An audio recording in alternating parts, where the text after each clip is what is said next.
Sri Lanka is one of the world's centers of plant and animal diversity.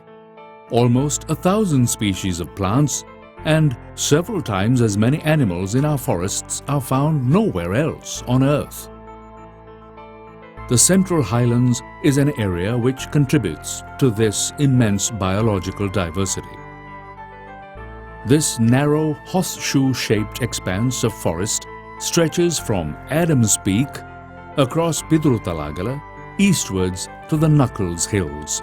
So unique is the biodiversity of this montane region that 2 years ago UNESCO declared it a World Heritage Site. This forest extends almost from sea level to include the island's loftiest peaks.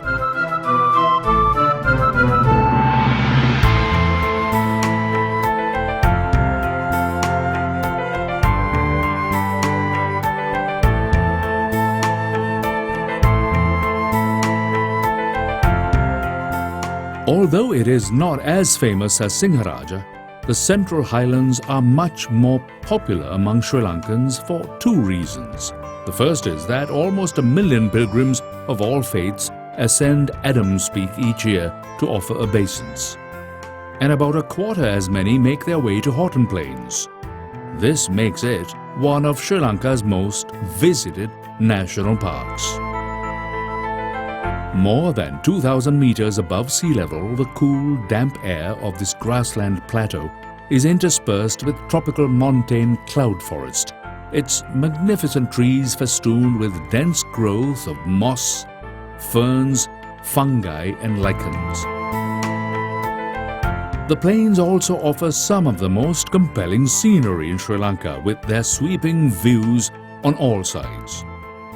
This is a landscape that has not changed substantially for thousands of years, and it reminds us of how the Sri Lankan highlands must have looked before they were deforested for cultivating crops such as tea.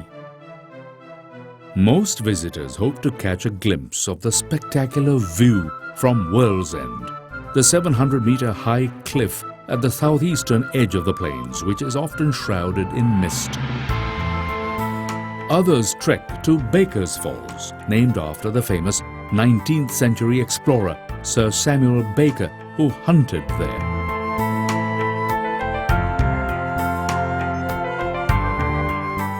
Others visit the plains to watch birds.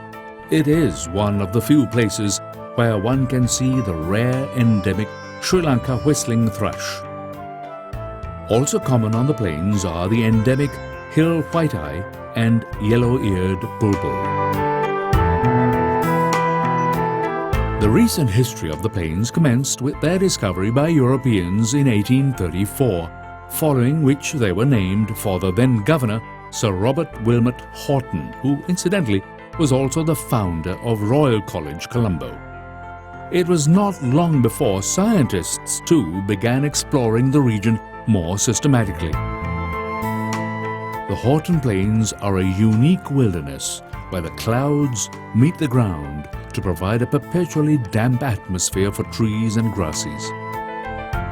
Also conspicuous on the plains are the bright crimson blossoms of the rhododendron, noted also by Ibn Battuta on his ascent of Adams Peak 650 years ago. Among these are a mixed profusion of climbing bamboos and some of the island's rarest and most beautiful orchids.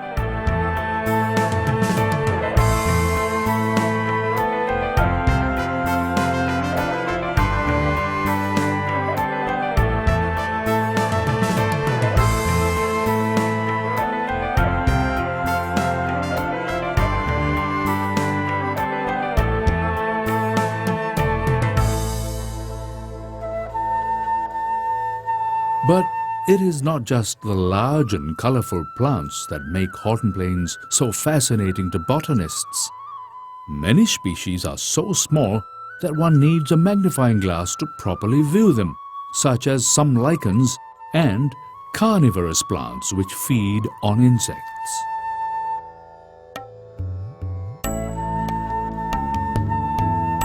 It's not just flora which abound. the plains have a diversity of rare and endangered fauna and other species. Minute freshwater shrimp, crabs, snails, and small mammals. Others, such as the endemic mice and shrew, are so rare that few people have seen them. These include the endemic pygmy shrew, which, at just 2 grams, is one of the world's smallest mammals. Also from these parts is one of the world's rarest primates, the beautiful Highland loris, which was rediscovered recently after almost 80 years. 2 other primates too can be seen here, the Highland macaque and the bear monkey, whose whooping calls echo across the plains each morning. Sambar deer such as these are the largest and most numerous of the mammals that inhabit the plains. Because they graze on the grasslands mainly at night, they are most easily seen from the roads and footpaths during early morning or late afternoon. They are also the main prey of the leopards that inhabit the plains. The Horton Plains offers some of Sri Lanka's most magnificent scenery.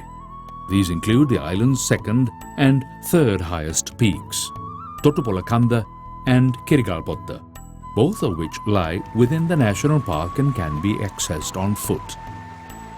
For the less adventurous, a stroll along the headwaters of the Belluloya can be an exhilarating experience. For all its riches, the Horton Plains are an ecosystem in trouble. Foreign plants brought into the country have spread into the plains, damaging this unique and fragile ecosystem. Occasional fires too have resulted in severe and long-lasting damage that will take decades or centuries to repair. Perhaps worst of all, during the past 4 decades, scientists have noticed that thousands of trees are dying for no apparent reason.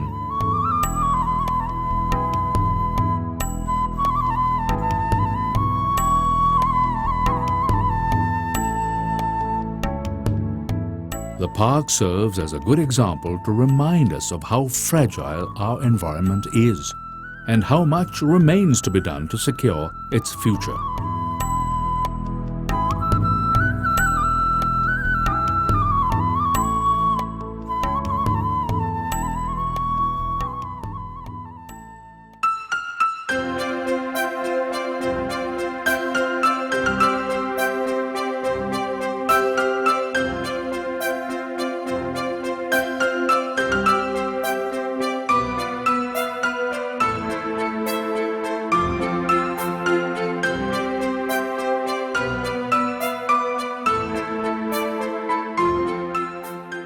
As Sri Lanka's most visited national park, the Horton Plains is both unique and special. We need to do all we can to conserve its riches for future generations.